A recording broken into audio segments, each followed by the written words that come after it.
Maori আদিবাসীদের দেশ New Zealand যেন এক রহস্যময় সৌন্দর্য। সাদা মেঘের দেশ হিসেবে পরিচিত নিউজিল্যান্ডকে সৃষ্টিকর্তা যেন নিজের মনের মাধুরী মিশিয়ে সাজিয়েছেন। এখানে পা রাখতেই দেখা মিলে আকাশছোঁয়া পাহাড়, সবুজ বনভূমি, অনন্য প্রাণী বৈচিত্র্য, স্বপ্নের মতো স্বচ্ছ নীল জল, সব মিলিয়ে যেন এক অপার শান্তিময় অভিজ্ঞতা। বিশ্বপ্রান্তরের আজকের পর্বে আমরা নিউজিল্যান্ড নিয়ে জানব মজার কিছু তথ্য।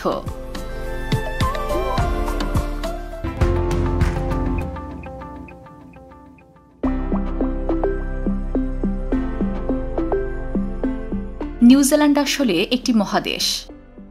সাধারণত আমরা 7টি মহাদেশের কথা জানি, কিন্তু সাম্প্রতিক সময়ে পানির নিচে ডুবন্ত অবস্থায় আরও একটি মহাদেশের খোঁজ পাওয়া গেছে। এই মহাদেশকে জিল্যান্ডিয়া বলা হয়। আর এই মহাদেশের যেটুকু অংশ পানির ওপরে জেগে আছে সেই অংশটুকুই হল নিউজিল্যান্ড। নিউজিল্যান্ডের মোট জনসংখ্যা প্রায় 50,31,000। অবাক করা একটি বিষয় হল এর মধ্যে প্রায় 49% মানুষই নাস্তিক। তারা কোনো ঈশ্বরে বিশ্বাস করে না। নিউজিল্যান্ডকে বলা হয় সমুদ্রকন্যা, কারণ এই ছোট্ট দেশটিতে রয়েছে 15,134 বর্গ কিলোমিটার দীর্ঘ উপকূলীয় তটরেখা। এটি বিশ্বের 9ম বৃহত্তম উপকূলীয় রেখা। নিউজিল্যান্ডই একমাত্র দেশ যেখানে বিলুপ্তপ্রায় দীর্ঘ চক্ষু বিশিষ্ট কিউই পাখি পাওয়া যায়। তবে এই পাখি কিন্তু উড়তে অক্ষম। পাখিটি নিউজিল্যান্ডের জাতীয় প্রতীক। অনেক সময় নিউজিল্যান্ডের অধিবাসীদেরকেও গণমাধ্যমে কিউ নামেও সম্বোধন করা হয়। পাখির পাশাপাশি নিউজিল্যান্ডের প্রকৃতির আরও একটি আশ্চর্য উপাদান হল কৌড়ি গাছ। জেনে অবাক হবেন, এই গাছটি বড় হতে সময় নেয় প্রায় 200 বছর। আর কৌড়ি গাছের বিখ্যাত ফলের নাম কিউই। নিউজিল্যান্ড এই কিউই উৎপাদনে বিখ্যাত। ফলের পাশাপাশি নিউজিল্যান্ডের আরেকটি বিখ্যাত পণ্য হল ডেইরি প্রোডাক্ট। দুধ ও দুগ্ধজাত খাবারের উৎপাদনে নিউজিল্যান্ড সেরা। এক বছরে দেশটিতে প্রতিটি মানুষের জন্য গড় হিসেবে মাথাপিছু 100 কেজি মাখন এবং 65 কেজি পনির উৎপন্ন হয়। দুধের পাশাপাশি নিউজিল্যান্ডের মদও খুব বিখ্যাত। দেশটি বছরে $1.3 বিলিয়ন ওয়াইন রপ্তানি করে। বিখ্যাত মালবোরো ও হক্সবে ছাড়াও নিউজিল্যান্ডে রয়েছে অন্তত 10টি বৃহৎ মদ উৎপাদন অঞ্চল। দেশটিতে মদ্যপান করার জন্য বয়স মাত্র 16 হলেই চলে। নিউজিল্যান্ডে রয়েছে পৃথিবীর সবচেয়ে ভারী পোকা জায়ান্ট ওয়েটা।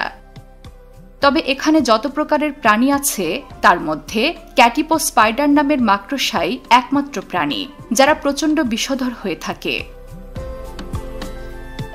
নিউজিল্যান্ডকে ভেড়ার দেশও বলা চলে। মানুষ ও ভেড়ার মোট সংখ্যা হিসেব করে দেখা যায় একজন মানুষের বিপরীতে এদেশে রয়েছে 9টি ভেড়া। নিউজিল্যান্ডের প্রাণী বৈচিত্র্যের আরও একটি আশ্চর্য হল সবুজ ঝিনুক। এই ঝিনুক নিউজিল্যান্ড ছাড়া পৃথিবীর আর কোথাও পাওয়া যায় না। সবুজ ঝিনুকের মাংসের আকার বেশ বড় এবং নরম হয়। এটি নিউজিল্যান্ডের অতি জনপ্রিয় এবং সুস্বাদু একটি খাবার। নিউজিল্যান্ডে দেখা মিলে এক আশ্চর্য প্রজাতির মাছ। এই মাছ 80 বছর পর্যন্ত বেঁচে থাকে এবং জীবনের শেষ সময়ে মাত্র একবার প্রজনন করে। নিউজিল্যান্ডে অনেক অদ্ভুত প্রাণীর দেখা মিলে, তবে আশ্চর্যজনক হলেও সত্যি যে দেশটিতে কোনো সাপ নেই। নিউজিল্যান্ডের কথা হবে অথচ দেশটির বিখ্যাত আদিবাসী জনগোষ্ঠীর কথা হবে না, এমনটা হতেই পারে না। নিউজিল্যান্ডের বিখ্যাত আদিবাসী জনগোষ্ঠীর নাম মাওরি, আর তাদের ব্যবহৃত মাতৃভাষার নাম মাওরি ভাষা। একসময় মাওরি ভাষা প্রায় বিলুপ্তির মুখোমুখি ছিল। বর্তমানে এর জনপ্রিয়তা বাড়ছে এবং অনেক তরুণ তরুণী মাওরি ভাষা শিখছে। 1987 সালে মাওরি ভাষাকে নিউজিল্যান্ডের সরকারি ভাষা হিসেবে স্বীকৃতি দেওয়া হয়। নিউজিল্যান্ড শান্তিপ্রিয় মানুষের দেশ। এতটাই শান্তিপ্রিয় যে এখানে কোথাও কোনোদিনই আইনরক্ষা বাহিনীর কড়াকড়ি ছিল না। এখানে মানুষজন ঘরে তালা না দিয়েও বেরিয়ে চলে যেতে পারত।